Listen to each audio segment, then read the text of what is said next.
మిత్రులారా, కాంగ్రెస్ గవర్నమెంట్ వచ్చిన తర్వాత తెలంగాణ ఉద్యమకారుల గుర్తింపు కమిటీ అనేది ఒకటి వేయటం జరిగింది.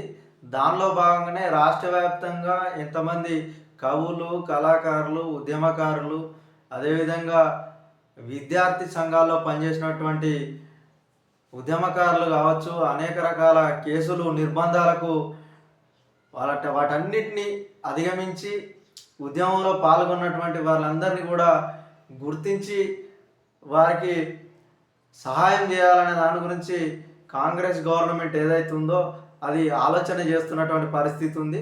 అది ఎంతవరకు సక్సెస్ఫుల్ అవుతుంది అనేది మనం వెయిట్ చేయాల్సినటువంటి అవసరం ఉంది. భవిష్యత్తులో వాళ్ళు ఎట్లాంటి ప్రణాళికలను రూపొందించబోతా ఉన్నారనేది చాలామంది ఉద్యమకారులు ఉద్యమంలో పాల్గొని అనేక రకాలుగా నష్టపోయినటువంటి వాళ్ళు ప్రతి ఒక్కరూ వెయిట్ చేస్తూ ఉన్నారు.